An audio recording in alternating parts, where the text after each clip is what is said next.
Hey everybody, this is Owen McCafferty for the Film Photography Project. I'm here today to talk to you about the Canon Motor Zoom 8 EEE, which is a mouthful, 8mm, regular 8mm movie camera.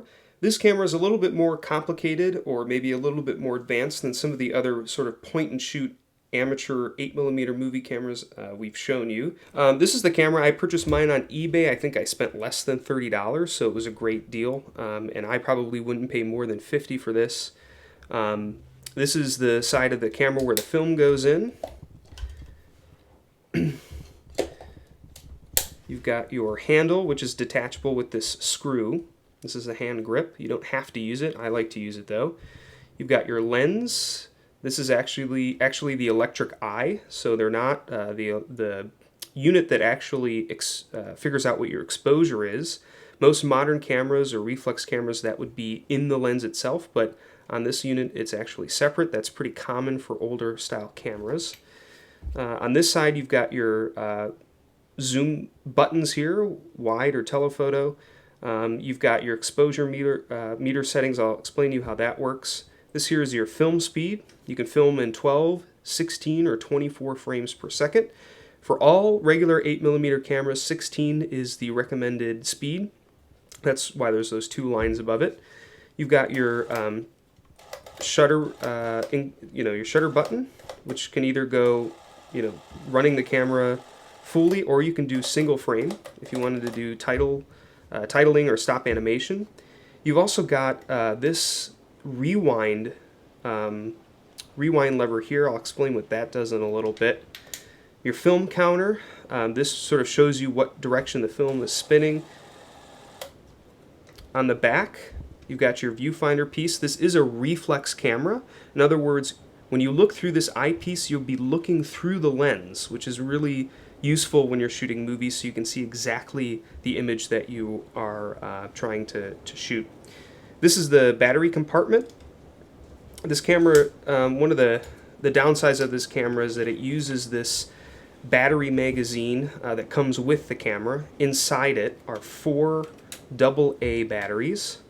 The only downside to this camera is that oftentimes when you find these cameras online or at a thrift store, this magazine will be missing, and that does kind of make the camera hard to use without it.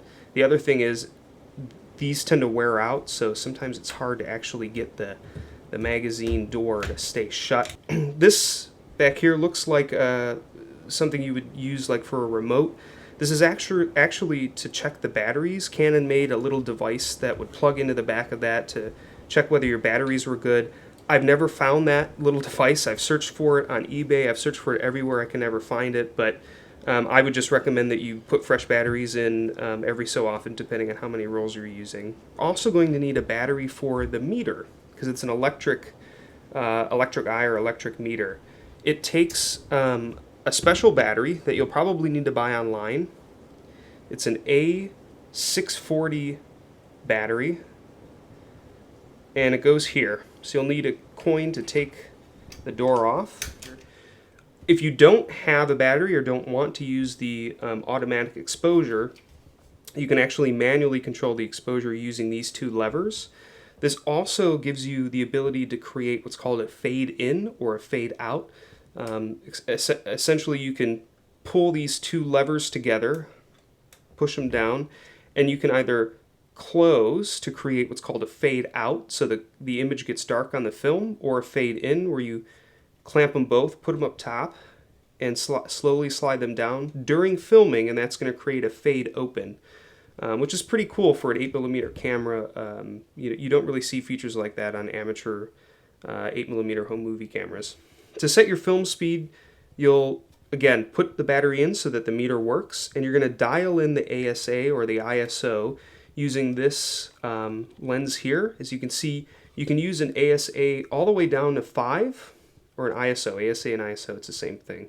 All the way up to 5, down to 5, or all the way up to 320 ISO, which is unique for 8mm cameras. A lot of older units like the Brownie f2.7 really were only designed for ISOs up to 50. Most modern regular 8mm film you'll buy today is usually at the slowest about 50 or 100. So That really allows you the ability to use a variety of different films. Also inside the viewfinder, you'll see below the image is a little round window that'll either be blue or red.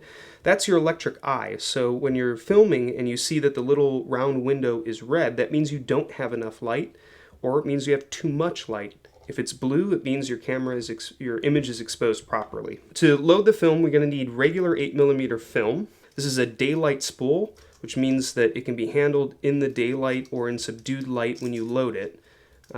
It's regular 8mm film, which is also called standard 8, double 8, is 16mm wide, but it does have extra perfs that are quite larger than 16mm film.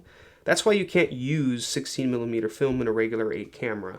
When you run the film through the camera's exposing 1/2 of the film length. So if you think about the film being split down the middle, the camera's exposing 1/2. When this reel is finished in the camera, you'll flip it over and you'll expose the other half of the film. It's then sent to the lab, who processes it and then slits it down the middle, puts the two halves together, and you end up with 50 feet of film. This is your take-up spool. It's empty. This comes with the camera. You'll notice that it's got designations for side 1 and side 2. It can only fit in the camera a certain way. So for example, this is side 1. So once this is filled with film, it means I've only exposed half of the film. If I try to put it in the camera like this, it's not going to go on. That's because it's designed so that it can only go on this side of the camera when it's ready to expose side 2. So that kind of helps you from misloading your camera. So to load the film, I'll take that out. We need to make sure that when the film goes in, and again, your spools are designed that way too. If you try to put this spool on the bottom side, it's actually not fitting in properly. You can feel it kind of squeezing. So when you go to expose the film, it needs to be on the emulsion side facing the lens. There's two sides to your film, the base side, which is shiny, and the emulsion side, which is kind of matte finish. So we're going to put this here. The camera body has trusty little guides that show us where the loop of film is going to go. So obviously it's showing us that we need to loop the film up here. I'm going to put that there. This here's the film gate. So in order to open this pressure plate, we're going to slide it back, and the camera actually keeps it locked in place while we load, which is nice. So we're going to move the film down through the film gate. Going to give us a little extra play. Now you don't need to do this in complete darkness. You can do it in subdued light or shaded light. This length of film is going to be exposed to light, but that's okay. It's going to be your film leader, so sort of designed to do that. So we'll put that down there. We're going to push the plate closed. It'll lock into place. Pull a little more film out, and now we're ready to put this film back on the empty spool. When we load it on the empty spool, as you can see, the camera's sort of showing you how to do that. The emulsion side needs to be facing into the spool. So we'll insert it into the slot. Churn it a little bit so we get some film on the spool, and then put the spool back. So the next thing we want to do is run the camera a little bit so we can make sure that everything is moving properly, that's being taken up on the spool. Perfect. As you can see, it's keeping the right loop length on the top and the bottom, so we're ready to run the film through. We finished the first side of the film. This is now the empty spool, which used to be the full spool, and now this has got all of the film on it, our take-up spool. Again, we've only exposed half, so again, when you look at your regular 8 film, think of it being cut down the middle. Our camera's only exposed half of the film, so we need to take our now empty spool, flip it over. Usually they have an arrow that shows you what the new film direction is going to be. And then making sure that this is on the second side, again with the emulsion facing the lens. Put this up here, wind it back, run it. It's working perfectly, and now we're ready to shoot the other side of the film. Of course, the film will return back onto its original spool. You'll take the spool out and send the spool just like that to the lab. So it's a really great model. I highly recommend it. I've used this for a long time and I've really liked it. So thanks everybody for watching, and head over to the FPP website to purchase some regular 8mm film for your camera. Look out on the store for some new emulsions that will be coming soon. And thanks for watching.